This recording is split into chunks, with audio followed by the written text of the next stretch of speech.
With Punky Brewster, it seemed like anything was possible. Is a real abandoned child going to figure out how to climb a fire escape into an abandoned apartment? So long, Fenster. Punky Brewster's going home.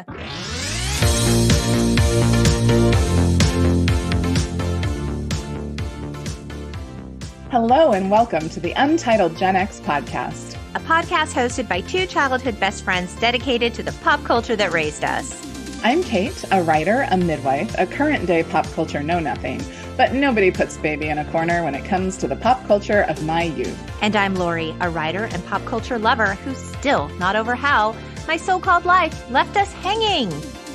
If you're looking for a little color and a whole lot of spunk, you've come to the right episode. Today, we're revisiting 1984's Punky Brewster, specifically Season 1, Episodes 1 through 3, Punky Finds a Home. We also catch up with the grown-up, still punk, Punky Brewster Reboot that premiered just last month on the Peacock streaming network. If you're enjoying the pod, we invite you to rate and subscribe so you never miss an episode. And you can find us on Instagram and Facebook at the Untitled Gen X Podcast.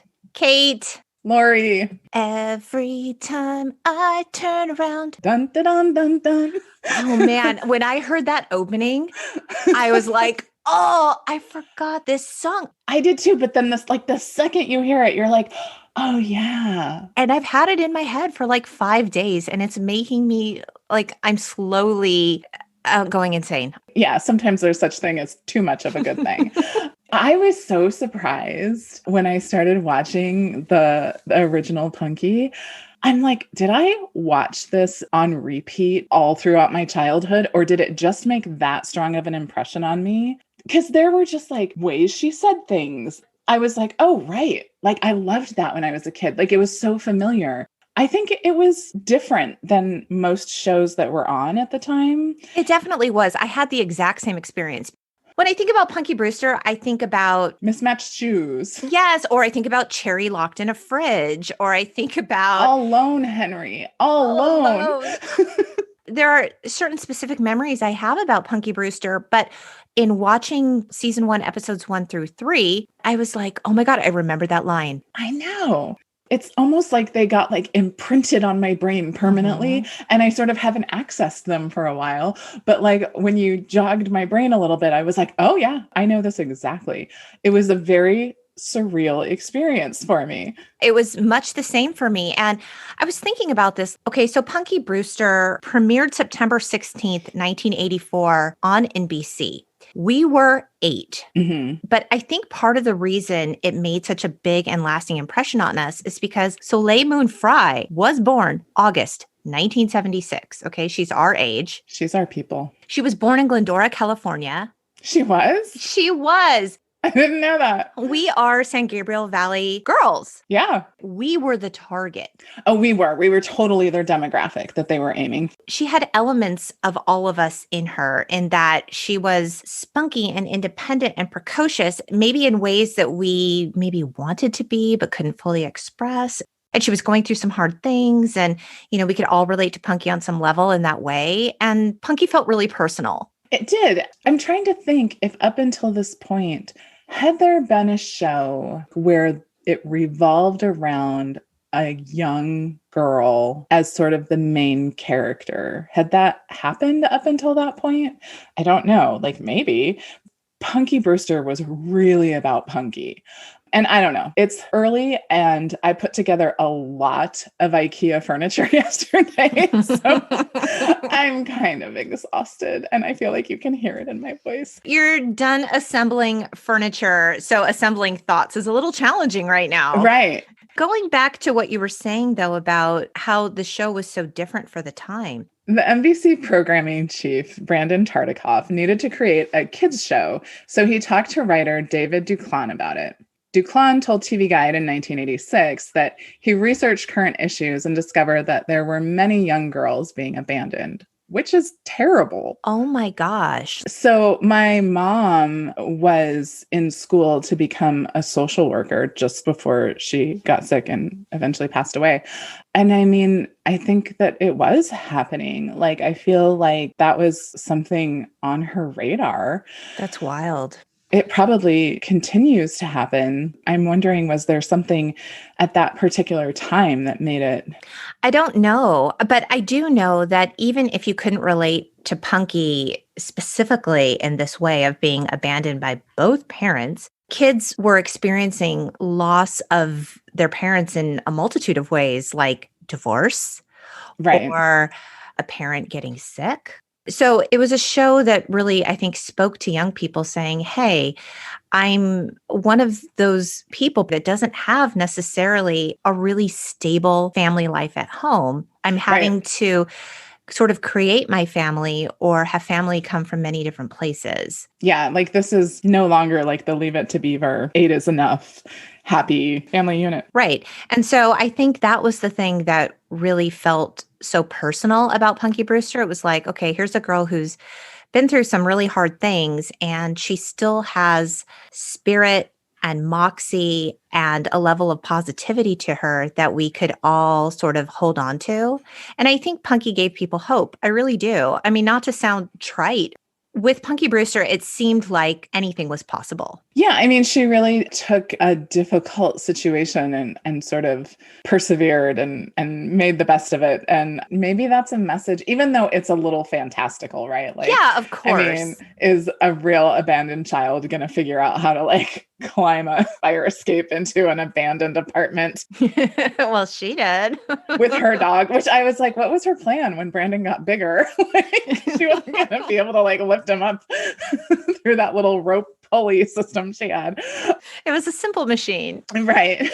But I used simple machines a lot yesterday when I was putting together my IKEA furniture. You know, it's funny, like in the intro, we see Punky helping a lady bring her groceries to her car, you know, for money. Right. She was hustling to make some money. She was hustling. And then we see Henry leave his photography studio and he full on just steps over a homeless man. I didn't even Did you notice. see that? That was so weird.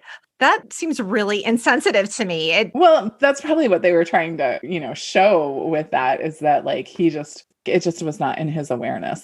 The series ran from 1984 to 1988, and there were 88 episodes. I feel like it ran so much longer than that. But think about it. It ran from when we were 8 until we were 12. Yeah, and I remember like later Punky episodes, she's a young preteen. There's a storyline about a bra, and she's dressing like fashionably, and you know, she likes a boy. And there is a lot of change that happens in those 4 years, but to see episodes 1 through 3, she's so young. She's so young. Yeah. And this is interesting. Brandon Tartikoff, he's the NBC programming chief.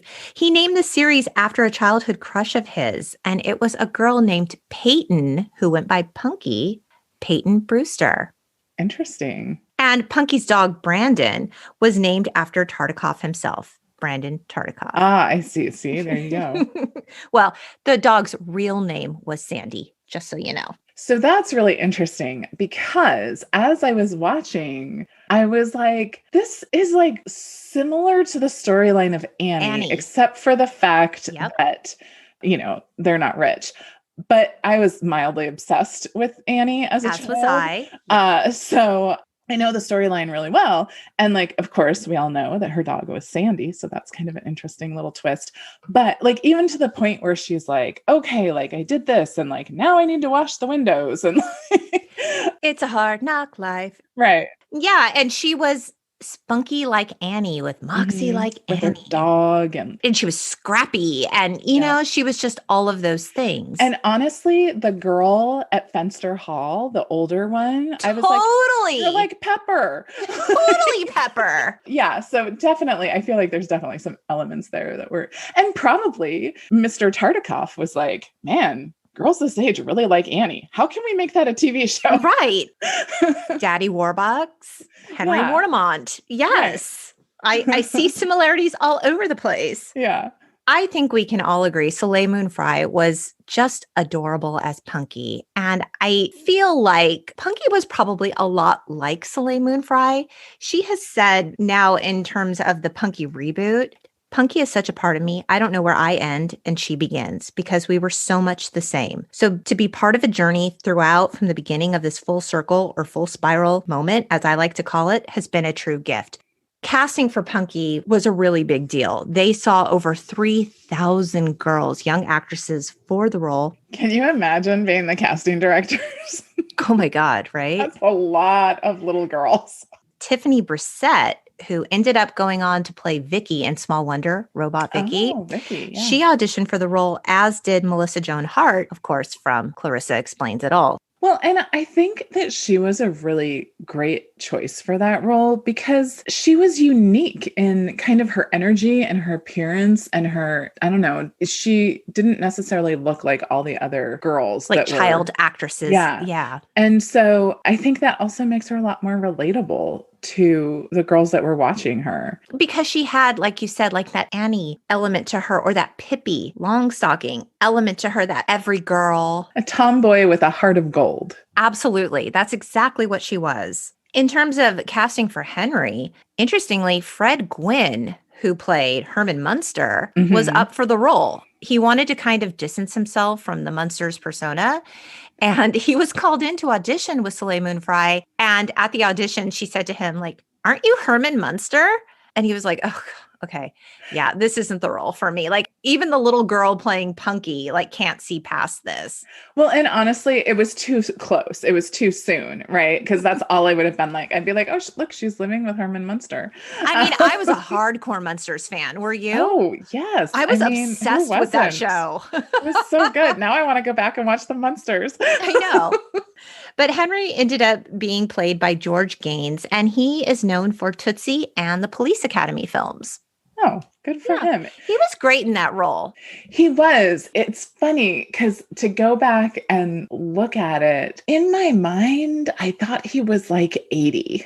When he's in court trying to get custody of Punky, they say that he's 60 years old, but I looked it up. He was actually 69 in season 1. Like him, the actor. Yeah, the actor. But they do portray him as older because he's like eating prunes. And I mean, I'm not saying that young people don't sometimes eat I eat prunes fiber and every morning. cereal. That's all I'm saying.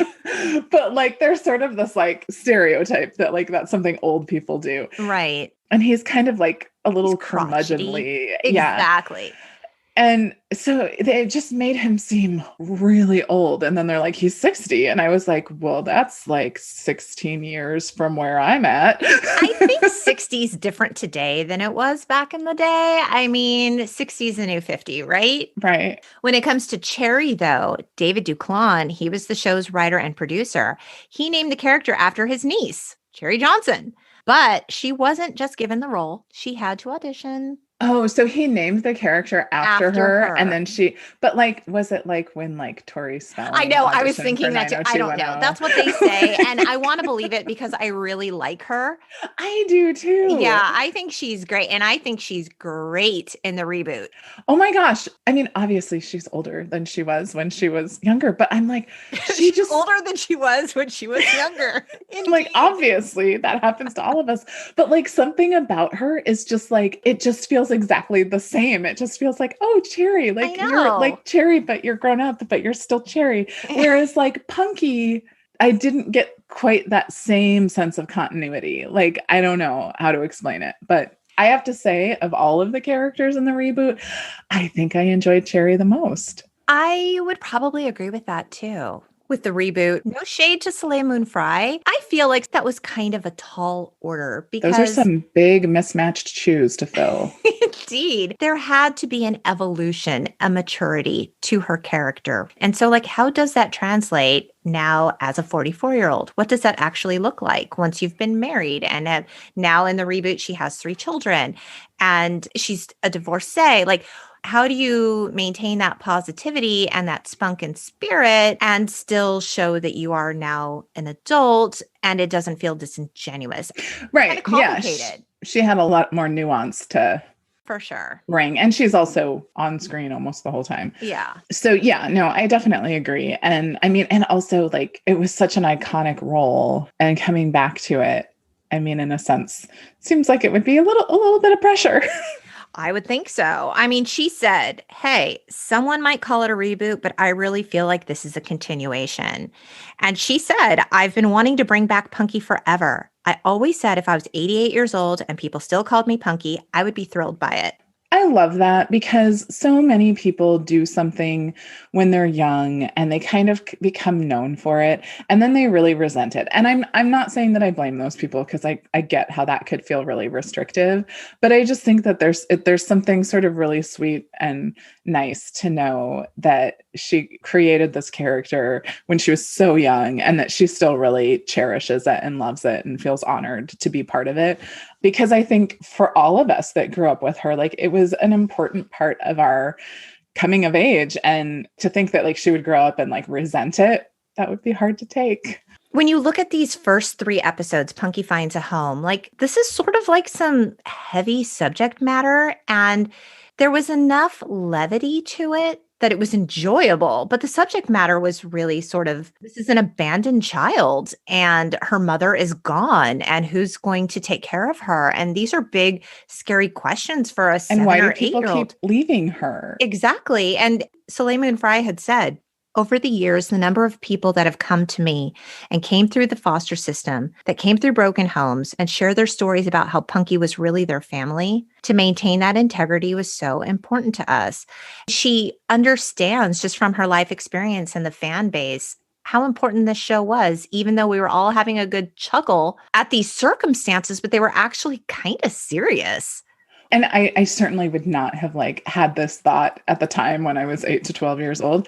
But I think looking back on it as an adult, one of the things that this show does, which is weird because like some of the characters are so caricature. Oh, totally. Like, and some of the dialogue is so sort of a little bit trite. But one of the things that it does is it presents some gritty issues. And it doesn't necessarily sugarcoat them. It presents them like how some people are experiencing them. I think it's worth mentioning. Punky Brewster was trying really hard in the 80s, okay? Like they were like, there are some serious issues going on in the world that we have to talk about.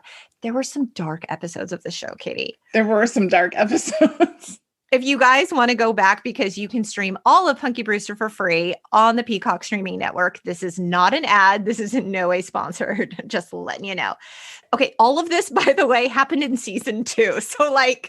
What was up with the writers in season 2? Season 2, they were like, this show's a success. We're going to tackle all the hard things. So in season 2, episodes 6 and 7, there were 2 episodes called The Perils of Punky. And this was like a Halloween 2-parter. And Punky goes camping and with her friends, and the kids get lost in a cave. And Punky tells a ghost story. And this is when we see like Cherry with those crazy, weird, glowing eyes, and Alan with his messed up teeth stuck in a tree, like his face is in a tree. Oh my gosh. It's really traumatizing. I remember this episode. Okay. That was really spooky. Like that kind of messed up some kids. Not gonna lie, I've been reading some blog posts about it. More than the electric grandmother? I was gonna say it's some similar nightmare nostalgia. Yes, it's really dark. And then there was an episode, Just Say No, season 2, episode 8, where Punky and Cherry become part of a clique that wants them to use some drugs, Katie. I feel like this was so like it was so Reagan era. Drugs. Some like bad big kid like holds out a palm full of like multicolored pills. And it's like, hey, do you want to try my drugs? All the cool kids are doing it. And can I just say that like Never. I don't know anyone who ever had that experience. And much like in the same class that I wrote my Reality Bites paper for, I also wrote a paper called Just Say No to Dare. But my whole point, and I found research to support this, that they create this sort of other world where like the drug dealers are bad and like, and honestly, I think in the real world, often like the drug dealer might be your best friend that you grew up with. Lori was not. I was not a drug dealer. But for some people, that was true. Like their best friend or like the kid they grew up with on their street, like turned out to be the drug dealer. So you're like, it's not this like sinister, creepy thing. It's just like, oh, that's my friend. Right. But anyway, that was, I'm sure anybody who was a child of the 80s can relate to the very strong messaging around that. And they're going to give you one for free to get you hooked. And like, I'm sorry. We don't mean to laugh about addiction or drug use at all. No, but the way it was presented. The way it was presented was so unrealistic. Absolutely. There was another episode called Urban Fear, Season 2, Episode 14. Punky learns about a serial killer in her neighborhood. And before we laugh about this, because I'm a fan of true crime and murder as much as the next true crime aficionado.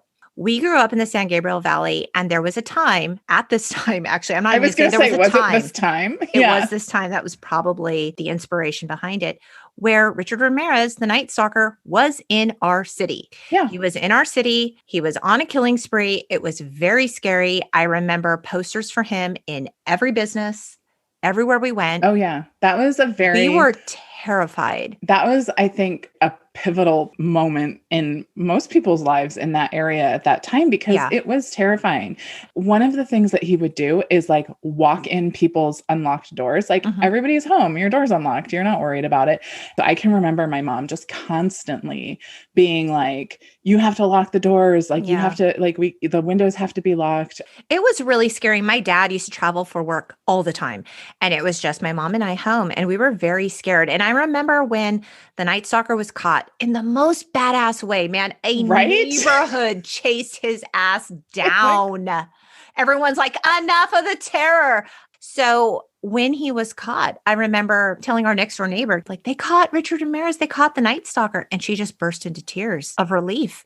It was that scary. So Punky Brewster tackled it. And then, of course, there is Cherry Lifesaver, Season 2, Episode 16, where Cherry loses consciousness in an old refrigerator. And this is the iconic CPR episode with Punky and Margot bringing Cherry back through CPR. I didn't understand. All I knew were the kind of refrigerators that I had. Right. And because of these sorts of incidents, there's no getting stuck in refrigerators now because they don't latch like the old-fashioned ones did. My mother sat me down and had a long conversation about how you never crawl into a refrigerator that's out by the side of the road. So I do think that these episodes... Was that a real danger? Yeah, it happened to kids because like that if you have a refrigerator like that, you are supposed to take the door off before you like put it out at the curb to be picked up. Who knew? I did because my mom had a conversation about it with me because of this episode. Okay. Yeah. And then of course there was Season 2, Episode 22. This is all Season 2, you guys. Accidents happen. This is about the Challenger explosion. Yeah. I remember being in class and watching that happen on live TV. I think we all do. I mean, it was a really big deal, and we saw it in class, and we were dumbstruck. And then the teacher turned off the TV. And I mean, I was at a private Christian school. We literally said nothing about it. The TV was turned off. They rolled the TV out of the room. And you guys just went back to class? I mean, we didn't know how to process this. How old were we? 9? No, I think it was 4th grade, right? I just remember looking around the classroom, everyone looking at each other, and we went right back to learning. That's super weird. I thought you were going to be like, oh, like we all like prayed or something. Nope, we didn't do anything. Wow. I remember like, of course we were like all excited and we were watching it. You know, they pulled the giant like rolly thing with the TV. That's the exactly what it was with the strap on top. And it was going to be a good day until it wasn't. And it sort of was this moment where you're like, oh, wait, that seems weird. Is that maybe, I don't know, maybe that's what's supposed to happen. And then you were like, no, that's not what's supposed to happen. Yeah. But I remember my teacher turning it off and saying like, we're going to have to find out what happened. Obviously, Season 2 of Punky is absolutely unhinged with all this darkness, but I do think it was the first time that network TV really recognized, hey, kids are watching. These things are happening in real time, in real life. We're going to talk about it, and we're going to hold space for young people through Punky's experiences, process these things, not hide them, not be afraid of them. And you can agree or disagree with the way that's all handled through the storyline. But the fact that it's even being addressed at all as maybe a starting point, at least for kids to talk about these issues with their parents, was really sort of revolutionary because they weren't doing that. No, and I think that they treated their young audience like people, not just like, oh, they're kids. Exactly. We were processing all of these things. And I didn't even realize the part about the serial killer, but like, yeah, like we were processing scary things in our world. I think that it was also a time culturally where maybe parents were like, oh, children don't need to see this, but we were latchkey. We were home and we were Right. watching TV. I think the earlier generation could do a better job of sheltering kids from the stuff that was going on. Right. And maybe if you didn't live in the San Gabriel Valley or where the killing sprees, for example, of the Night Stalker were happening, maybe you could be a little sheltered from that. But like for us, this was happening in our neighborhood. It was really real. There was no sheltering. Plus, of course, we were home and we were babysat by TV. So we were seeing these things. We knew about this stuff. To have your parents not talk about it, to have nobody talk about it was not helpful. Right. Because these were stressful things. And I think that people often underestimate how much kids pick up. I mean, maybe now it's different because like we have 24/7 news and the internet. And it's very hard for children to not be aware of things that are going on. Yes. So yeah, I mean, kids are seeing this and they're trying to make sense of it in their kid brains. And so I think the nice thing that was modeled on Punky Brewster was, hey, here's this thing happening and there are adults in your life that can walk you through it. And hopefully that's true that's not true for everybody, but at least for those of us who did have adults in our life, it sort of normalized this idea of like, oh, if you're scared, you can talk to somebody in your life and they can help you through this. Like you don't have to process it on your own. And what I loved about it too was maybe for parents who grew up with parents who didn't talk openly with them, because I mean, okay, our parents were boomers. Their parents were of the greatest generation. Often called the silent generation, right? There you go. Generation. They're not talking about this stuff. Yeah. And so if they did not have a proper model for how to talk to children about difficult subjects, they wouldn't necessarily be the parents who were talking to their children. But what I loved about Punky Brewster was Punky had Henry, who was not her parent.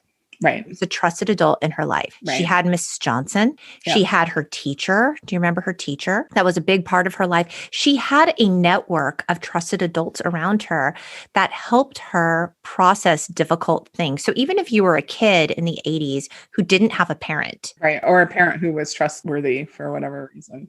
Right. It showed the way, if you will, of how to forge open communication with trusted adults, like maybe a coach, maybe a teacher, maybe, someone in some sort of authority who could help guide you through. I feel like regardless of your family situation, Punky could teach you something. And it was entertaining and it was fun and funny. It didn't feel like someone was teaching you a lesson. Right. I think that's a critical part of it too. But I mean, even Cherry's character, right? She's being raised by her grandmother. And that's the reality for lots of kids. Oh, yeah. And you don't often see that reflected on TV. It was progressive. Yeah, they got a lot of things right with this to sort of open up a different world to kids that they hadn't really gotten the opportunity to see, but that they may have been living. Yeah, wholeheartedly agree.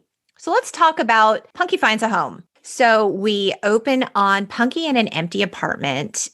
Cherry comes in and has met Punky somehow. Cherry lives in the same apartment building. And Mrs. Johnson is outside the apartment looking for Cherry. So Henry arrives. We find out he's the property manager. And he has this exchange with Mrs. Johnson that's actually kind of rude. It falls real flat. That did not age well. He's super rude. And again, I sort of always feel like sort of body shaming and weight-based jokes are still really prevalent in things that are supposed to be funny. But wow, I didn't realize how prevalent they were. It happens a couple of times throughout this episode. It's super cringy. I'm just like, come on, ew. Mrs. Johnson tells Henry, I'm hearing noises from this apartment. Someone could have broken in. You need to see what's up. Okay, I was totally laughing at that part because the people upstairs from me, that apartment's vacant. And sometimes I swear at 9:30 at night, I hear stuff and I'm like, who's up there? What are they doing? Maybe it's Punky Finds a Home. Maybe. Maybe you could be her Mr. Warnemont. There is not room in this apartment for a child. Henry sees Cherry leave the apartment. And he's like, what is going on? And he goes in there and Punky is, oh my God, flash dancing to Maniac. Right. Funny story. So again, I went to a Christian school and Maniac was a really popular song in the second grade. Like Flashdance was just everywhere. And there was a kid who would sing Maniac all the time on the playground. He got literally spanked with a wooden paddle. Right. Do you remember that by our principal? Even in principal? public school, my principal had a paddle. I was not allowed to be paddled. Ooh. Yeah, like this used to be a thing. So Hank comes in and sees her and he's like, "What are you doing here?" And he asks her, like, "Did you run away? Are you hungry?" And she doesn't want to like give him information. And he invites her in to eat, and his apartment is dusty and dark and sad and so cluttered. There's so much pattern. That couch. The couch, the pillows, the Afghans, so many dusty Afghans. Oh, the Afghans, though. Didn't we all have like at least one of those Afghans? But even Henry's linoleum in his kitchen is like a busy ass flower pattern. There is just pattern everywhere. Right. Which is interesting because he's been a bachelor like since his wife had passed away very early. Yeah, like a month after they were married. Yeah, something like that. So like he's been a bachelor most of his life. So it's not like some like old lady decorated the space and then died. Or like divorced him. Yeah, it was weird. This is his space. I don't know. He likes a Victorian garden, if you will. Right. So he tells her, "All I need in this world is my camera." And she's like, "That's sad." And he asks her, "Where's your family?" Her father walked out on her and her mom.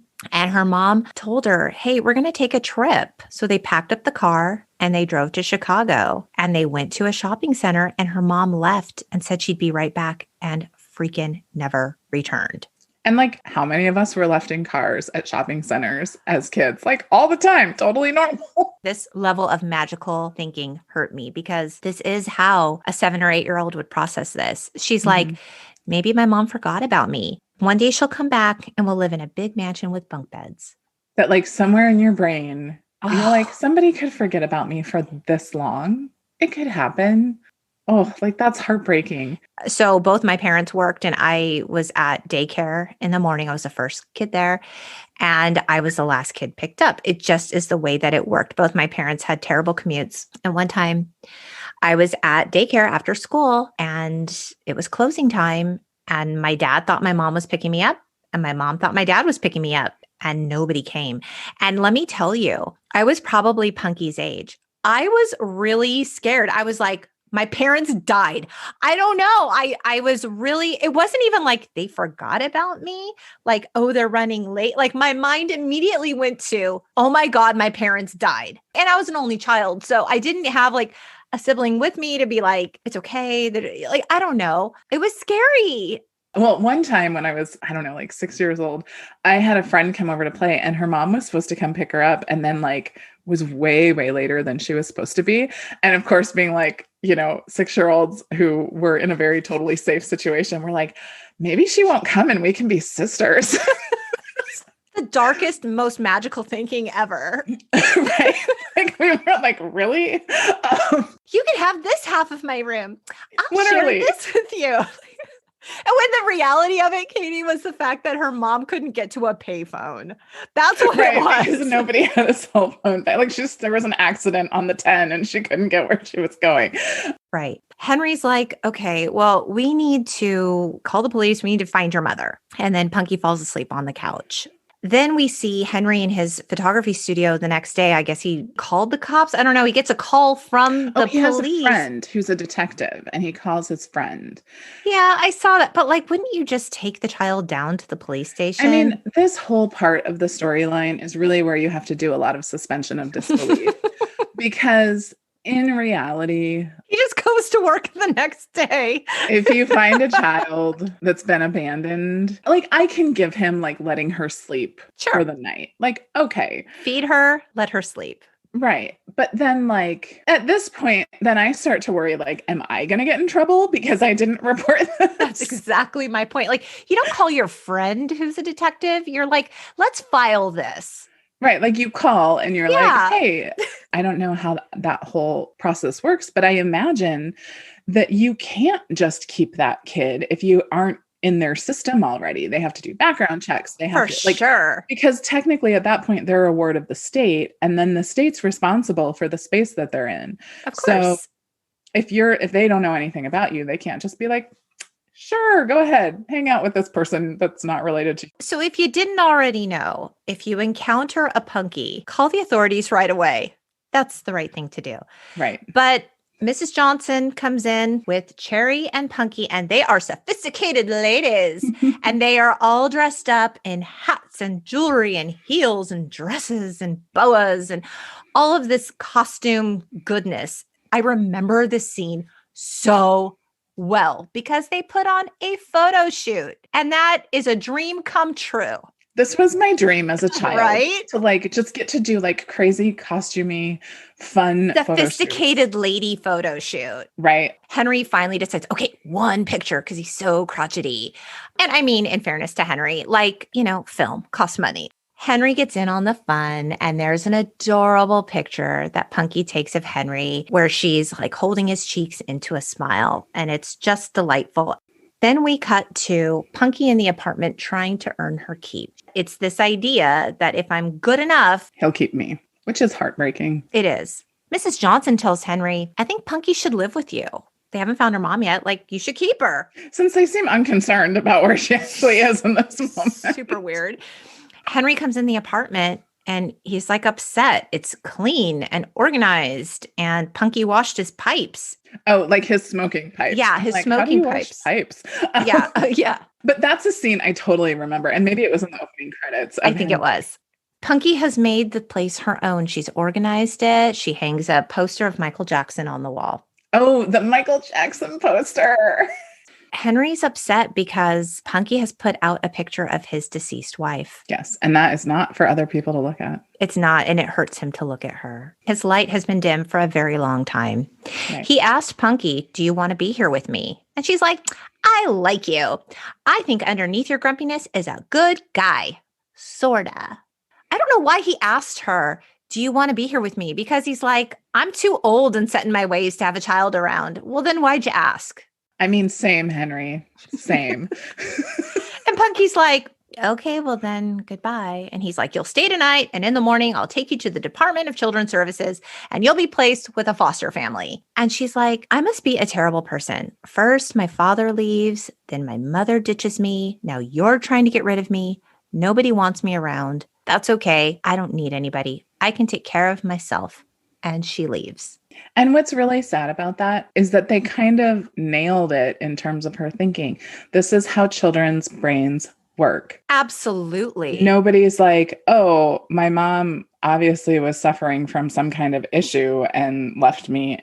I mean, what does she know of the world at 8 years old to know anything about? All you know is about yourself. So you're like, it must be me. I must have done something wrong. Right. For this pattern to keep happening. And it's so heartbreaking. I mean, she says this and leaves, and Henry's like, Punky, wait, and goes after her, and it starts raining. And he's looking for her for hours, can't find her, comes into the apartment soaking wet, defeated. Where is she? And oh, she's there. She's dry.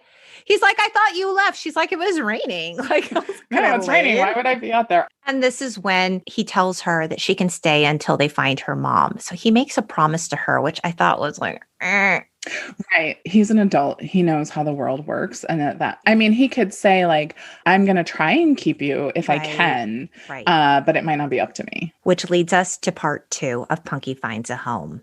And Fenster Hall. Henry tells Punky that he called the Department of Child Services. And again, he promises her that she can stay. No orphanage. He tells her straight up because she asks. Right. And this is when social worker Andy arrives. She is played by Talia Balsam, who was once married to George Clooney. Whoa. Yeah. If she looks familiar to you, she played Roger Sterling's wife on Mad Men. And she was also in HBO's Divorce. So Punky tells her about her mom, Susan Brewster. And she tells her, I have to take you to Fenster Hall. You have to be there until we find your mom. And Brandon can't come. And Henry's like, no, you can't take her. And Andy says, like, if I have to have the police escort me back here to take Punky, that's what I have to do. And Punky has to say goodbye to Brandon. And she tells her dog, take care of Henry. He's kind of a mess without me. And she takes their framed picture and leaves.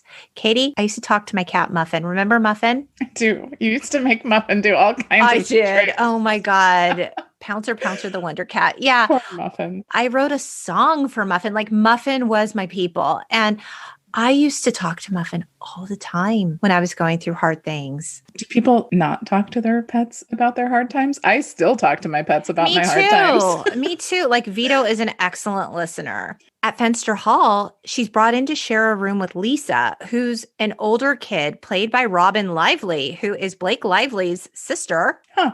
And hey, Robin Lively was also in Karate Kid 3 and, a little film we like to call Teen Witch. Right. And a younger girl named Mary who likes to hug her dolly and doesn't talk. So it's tough in Fenster Hall. Like Punky has to assert herself with Lisa and she earns Lisa's respect. So now it's okay. She's not being bullied anymore. But the social worker goes back to Henry's apartment and tells him, okay, look, there's a court hearing to determine her placement and Punky would like to be with you, but I actually think she'd be better with someone else. She's kind of looking at the big picture, and she doesn't know much at this point about Henry's relationship with Punky.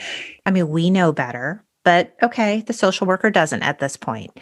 Lisa tells Punky, you're not going to see Henry again. And your only way out is to like bust out of this joint. And so they concoct this plan and Punky escapes and she does the so long, Fenster, Punky Brewster's going home. Right. And the studio audience cheers and applause. And, everyone's so excited that this child is escaping an orphanage. Okay. Right.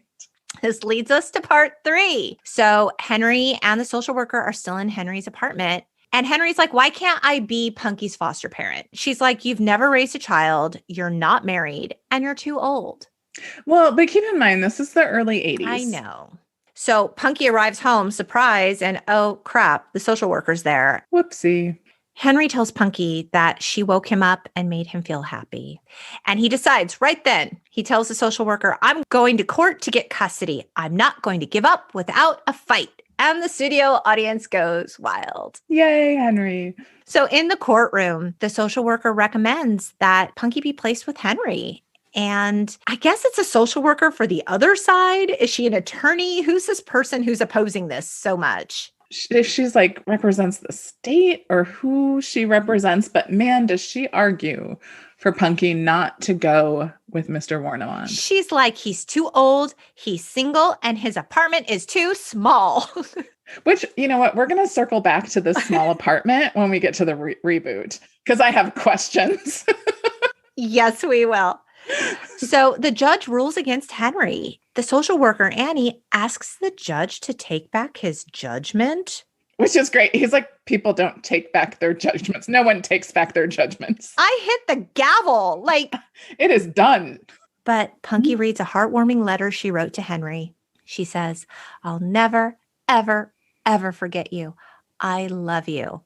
Now, we learn in this scene in court, they've known each other 3 days. Right. It seems like this 3 episodes has been like at least 3 weeks. But no, 3 it's been 3 days. And he tells her he loves her too. I'm like, it's a little soon for that, but okay. Despite what I said about my apartment and being too old and set in my ways, I feel like if a needy child like found its way to me somehow and, you know, we formed a bond, I could see that happening in 3 days. I really could. Okay, well, it does. So this is when the judge takes back his judgment and rules in favor of Henry. And now Henry has her. Applause. That is some strong Punky power to get the judge to take back his judgment. It really is. I mean, Punky found a home, you guys. With Henry. So the series ran for 4 more years. Yeah, some shit happened. Okay, but we're going to talk about the reboot. Yep. So a bunch of stuff happened and then a bunch of years went by.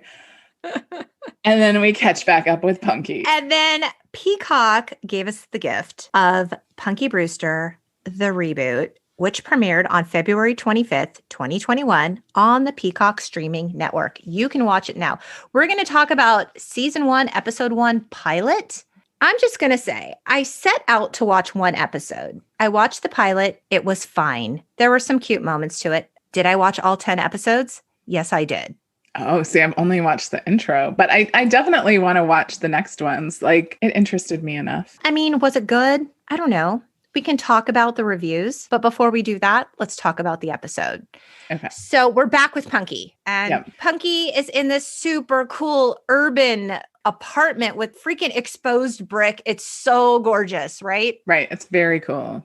And I thought to myself, is this Henry's apartment? Like the layout The is layout's the same. The door to the kitchen remarkably is the similar. same. Yes. The kitchen looks much larger, So but it's much the larger. same. The kitchen, okay, I know this doesn't have anything to do with anything, but like I think the fridge is blue and the stove is red. Oh my God, it's gorgeous.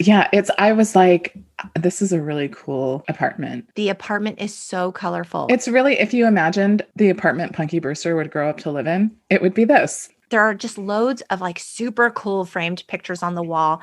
And we see Punky and she's in overalls and a bandana belt.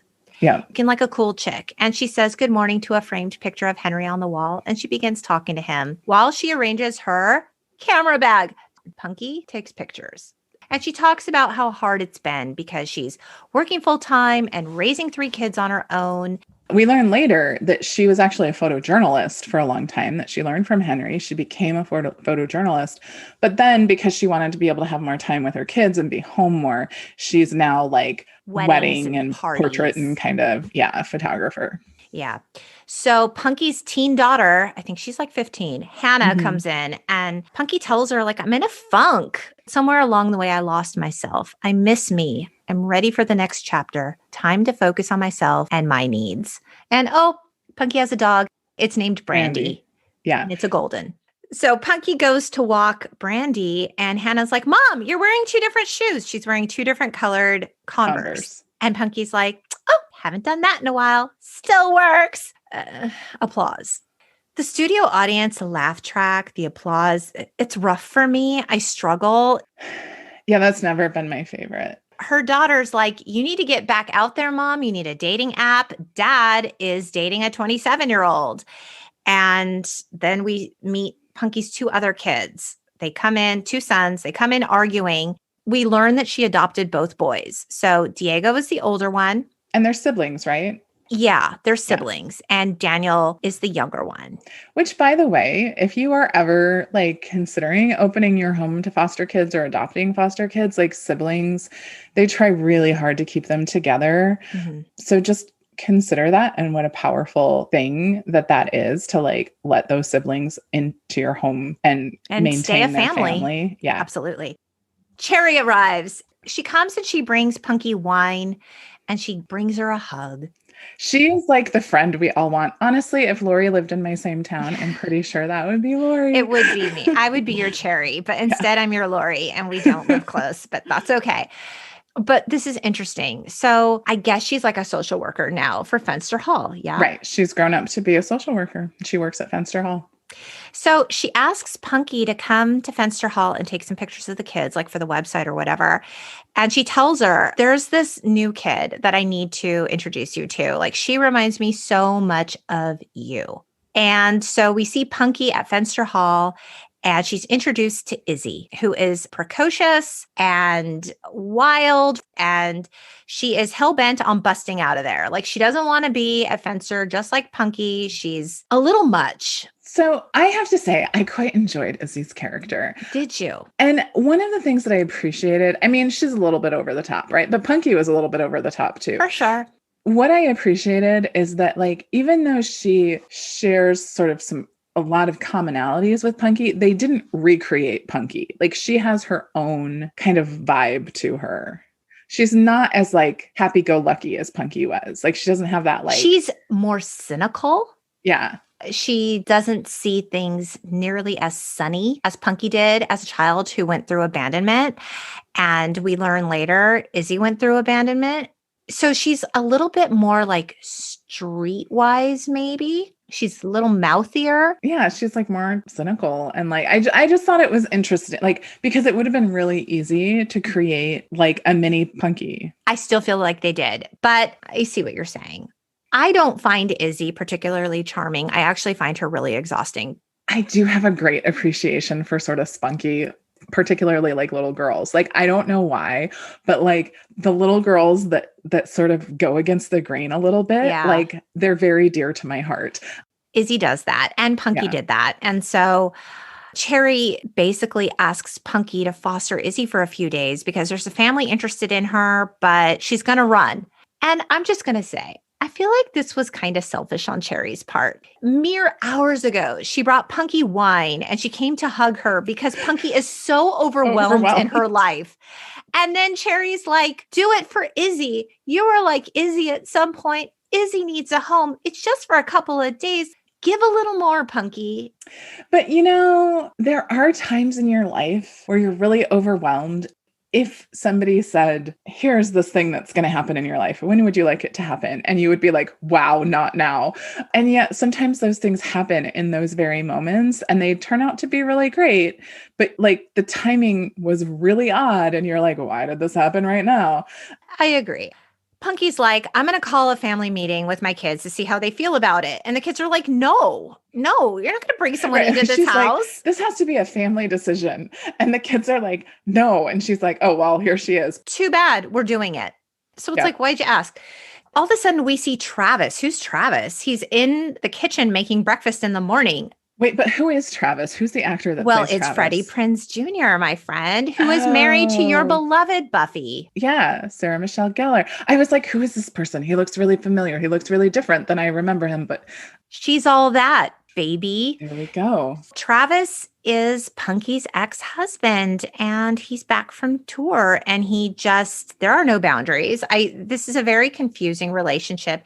He's in their kitchen. Punky comes in, gives him a kiss, like, hi, honey. And then she's like, oh, like, you're not supposed to be here, Travis. Like, we're divorced. What are you doing here? He's like, I'm just making breakfast for the kids.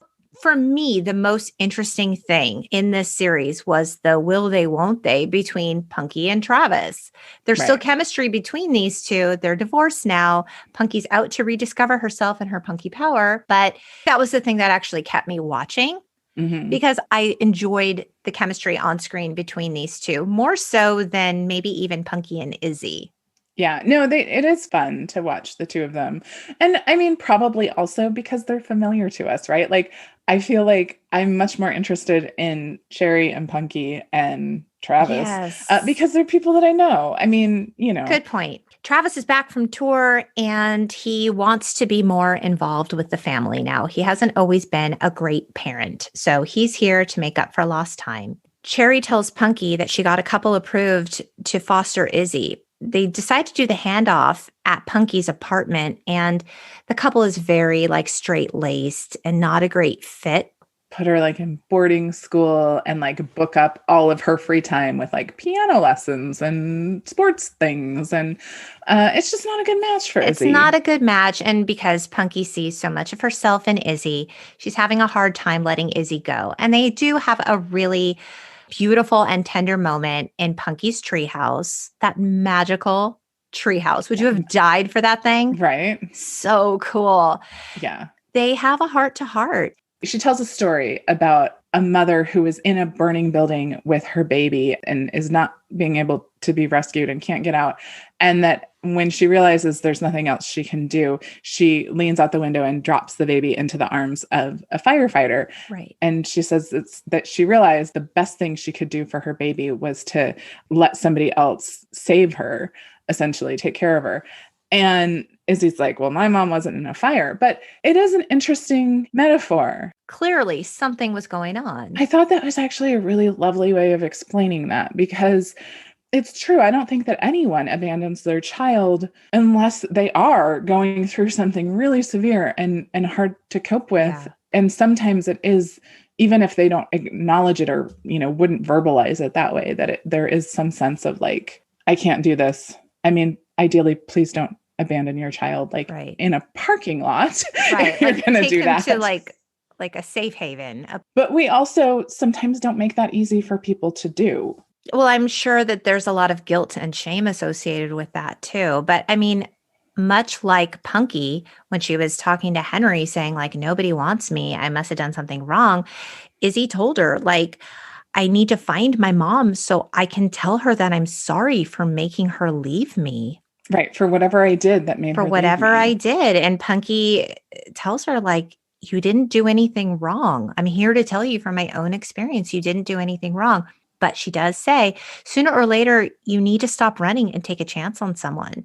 Right. Which mimics a line in the first Punky where she looks at Brandon and she's like, we got to start trusting somebody sometime. It's true. It's a throwback. Punky can't let Izzy go to this couple, and she's not going down without a fight. And this was a little bit rough for me. Like Punky tells her, you helped me rediscover my punky power. And there's a lot of punky power talk throughout this episode. And I mean, call it what you will, right? Like the rediscovery of yourself and all of these things, but it's a little cheesy for me, but like, okay. It's totally cheesy.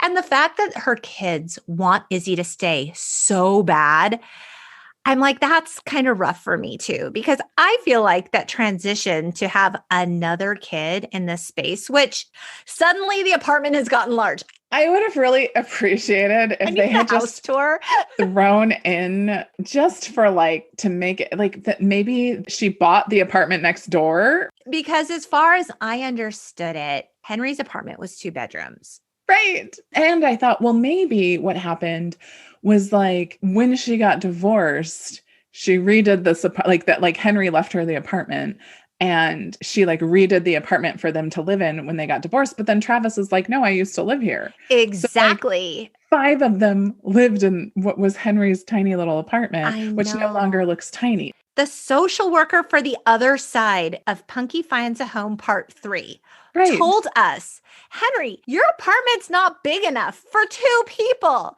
There are now 1 million kids living in this apartment. Like maybe they took the apartment upstairs and built a staircase and that's where the bedrooms are. I like it. I don't know. They don't show it. All I know is they do show the boys' bedroom at one point and it's massive. They share a room. That's why I'm saying upstairs. They just turned the upstairs into the upstairs. Yeah, that was a little rough for me too. Like, I don't mean to get caught up on the details, but like I'm caught up on the details. Whatever. It's a thing.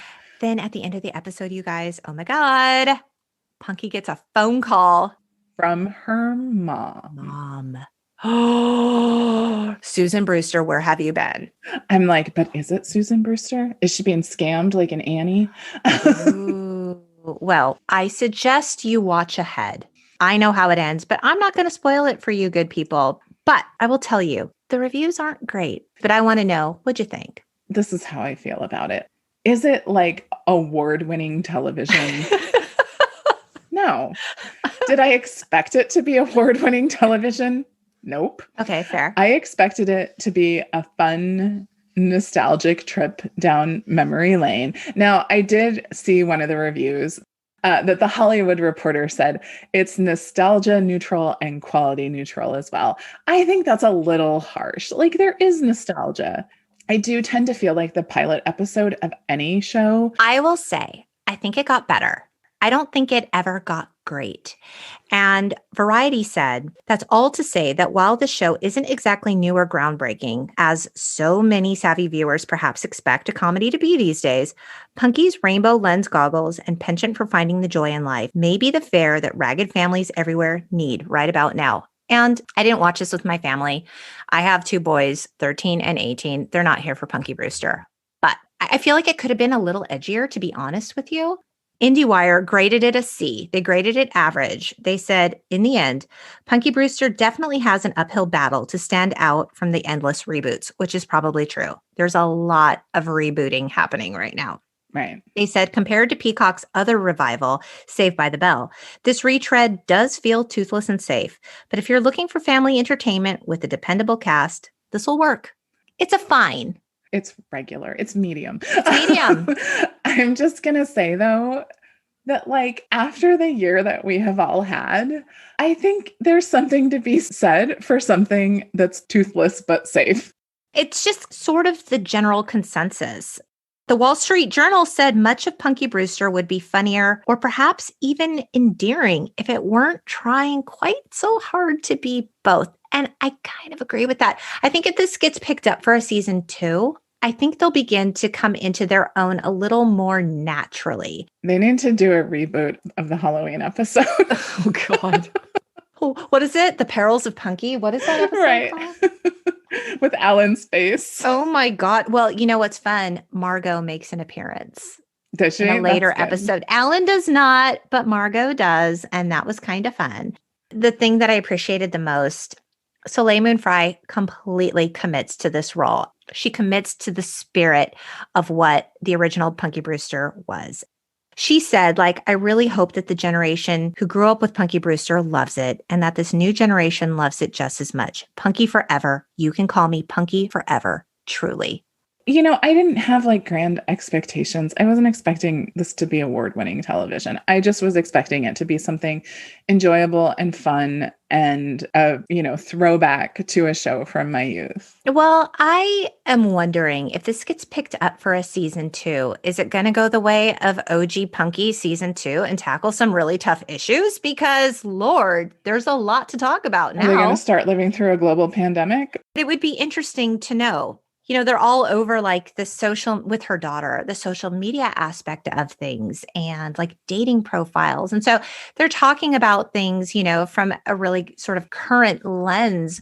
What has been left out of it is perhaps the true current event issues, but I can see that Punky would be the kind of person that would be involved with social justice issues and things like that. So it will be interesting to know if they have an opportunity for season 2, what that's going to look like. Yeah. And I think that they have sort of the characters and what they could potentially build on is there. Like they could do that if they chose to.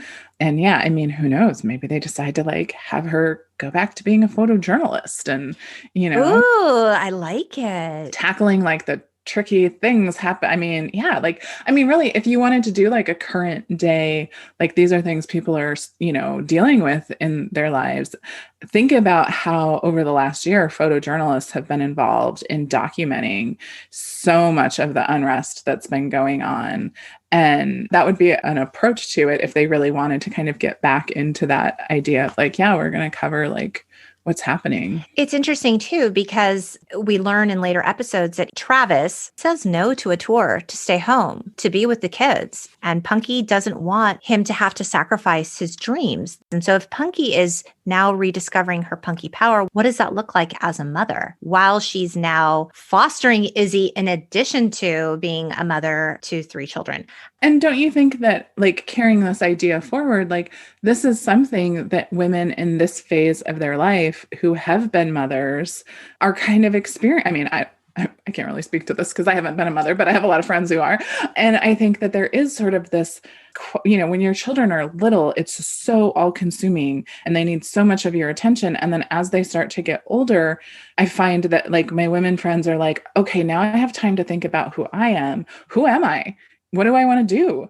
And so getting to watch Punky on that journey really could be powerful and cathartic, but it will require a step up in terms of like the gritty portion of the show.